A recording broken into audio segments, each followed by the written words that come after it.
Hello, hi. ഇന്ന് ചെമ്പരത്തിയെ പറ്റി പറയുകയാണെങ്കിൽ ചെമ്പരത്തിയുടെ ഇല ഒരു 10-30 അടുത്ത് നേരിട്ട് പിഴിഞ്ഞ് നമ്മൾ ഒരു വെള്ളത്തുണിയിലിട്ടിട്ട് നല്ല വെള്ളത്തിൽ കുറച്ച് നല്ല വെള്ളത്തിൽ നിർത്തിയിട്ട് ഞെട്ടി കഴുകി എടുത്തിട്ട് ഉണ്ടല്ലോ അരിച്ചെടുക്കണം. അരിപ്പിക്കഴിക്കുന്ന പോലെ അരിച്ച് ഞെട്ടി പിഴിഞ്ഞെടുക്കണം. ആ വെള്ളം തലയിൽ തേച്ച് കുളിക്കാൻ നല്ലത്. തലയിൽ തേച്ച് നല്ല വൃത്തിക്ക് തല കഴുകാൻ നല്ലതാണ്. തലയ്ക്ക് നല്ല തണുപ്പും കിട്ടും. മുടി വളരാനും ഒക്കെ മുടി ഒക്കെ നല്ലൊരു ഇതാണ്. അപ്പോൾ അത് ചെയ്യണം.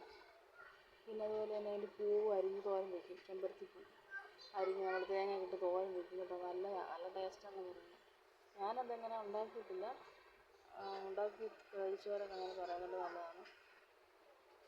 അത് നല്ലതാണ്. പിന്നെ ചെമ്പരത്തി ചായ അതുപോലെ ഞാൻ കഴിഞ്ഞ വീഡിയോ പറഞ്ഞായിരുന്നല്ലോ നമ്മുടെ ശംഖുപുഷ്പത്തിൻ്റെ കാര്യം. എന്ന് പറഞ്ഞാൽ നമുക്ക് വെള്ളം തിളപ്പിച്ച് അതിനകത്തൊരു ചെമ്പരത്തിയുടെ പൂവും കൂടെ അത് കഴുകിയിട്ട് അത് വിട്ട് തിളപ്പിച്ച് അത് ചായയായിട്ട് ഉപയോഗിക്കാം. അത് നല്ലതാണ്.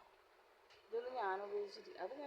കേട്ടോ. അതുകൊണ്ട് ഞാനത് പറയുന്നേ ഉള്ളൂ. അപ്പോൾ ഓക്കെ, ബൈ. അടുത്ത വീഡിയോയിൽ പിന്നെ കാണാം.